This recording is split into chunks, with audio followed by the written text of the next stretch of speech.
आपल्या घरी एक रिमोट आहे आणि हे रिमोट उचलायचं आहे.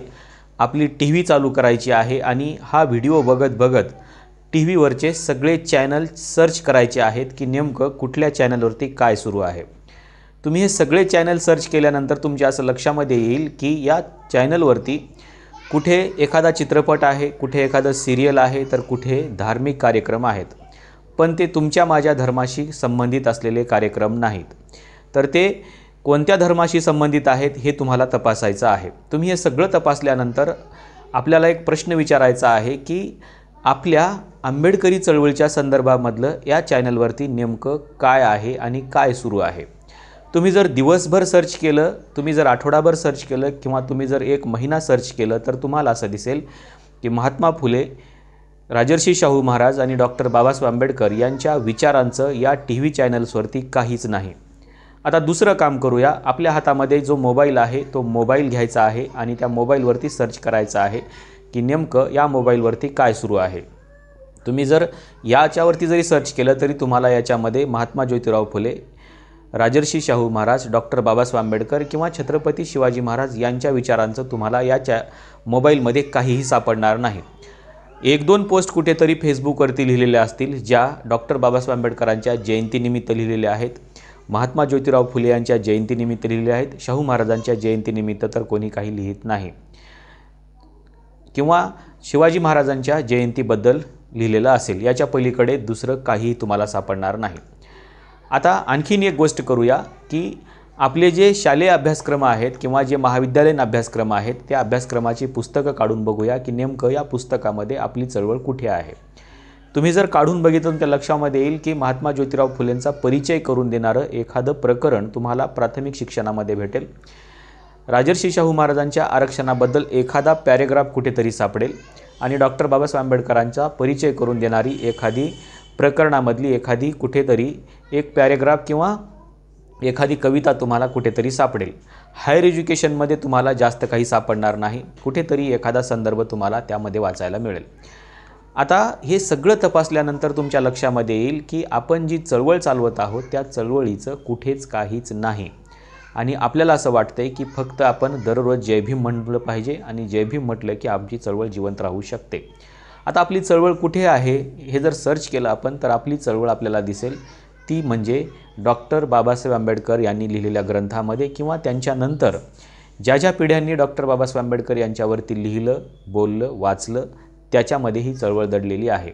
आपली चळवळ फक्त त्या पुस्तकामध्ये आहे, पण ती पुस्तकं आपण सध्या हातामध्ये घेत नाही आणि ती पुस्तकंही वाचत नाही. आपली आजची पिढी ती वाचायला तयार नाही आणि तरीही आपल्याला अशी आशा आहे की आपली चळवळ जिवंत राहिली पाहिजे, आपली चळवळ जिवंत केली पाहिजे आणि आपल्या चळवळीचा झेंडा विधानसभेवरती आणि लोकसभेवरती लागला पाहिजे ही आपली अपेक्षा आहे. पण हे कसं शक्य आहे. आपल्या चॅनलवरती आपण आपल्या मुलांना काही बघायला देत नाही किंवा ते नाहीच मुळात, त्याच्यामुळे आपण त्यांना काही दाखवणार नाही. दुसरी महत्त्वाची गोष्ट म्हणजे आपण ज्या मोबाईलला घेऊन बसलेलं आहे त्याच्यामध्ये काहीच नाही, फक्त रील्स आहेत आणि त्या फक्त आपल्या डॉक्टर बाबासाहेब आंबेडकरांच्या काही गाण्यावरती आधारित असू शकतात. ते पण कधीतरी आपल्याला ती सर्च करताना दिसते, ते जास्त नसतात.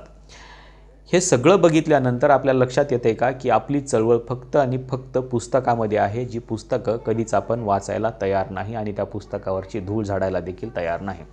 त्याच्यामुळे येणाऱ्या पिढ्याला आपण कसं सांगायचं की ही पुस्तकं वाचा म्हणून, आपण त्यांना कसं शिकवायचं की हे पुस्तकं वाचली पाहिजेत म्हणून, हे सगळी मोठी चॅलेंज आपल्या चळवळीच्या समोर आहेत आणि त्याच्यामुळं आपण हे बघितलं पाहिजे की नेमकी आपली चळवळ जिवंत कशी राहील.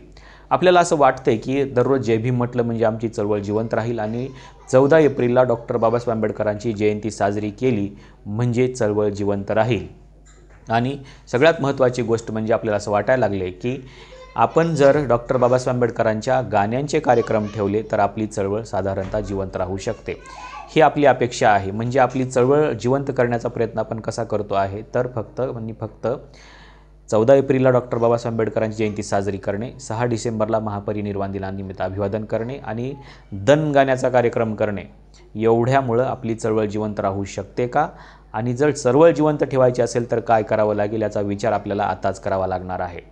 आपल्याला माहिती आहे की आपण दररोज या चळवळीच्या बाबतीमध्ये कुठलाही प्रोग्राम देऊ शकत नाही. तुम्ही सगळे चॅनल सर्च करून बघा, त्याच्यावर तुम्हाला दिसेल की ज्या लोकांना या देशामध्ये राजकारण करायचं आहे, ज्या लोकांना या देशामध्ये आपली सत्ता टिकवून ठेवायची आहे, त्या लोकांना या देशामध्ये हे सगळे चॅनल्स चालवायचे आहेत आणि त्यांनी त्या चॅनलवरती बरोबर त्यांचे कार्यक्रम दाखवायला सुरुवात केलेली आहे.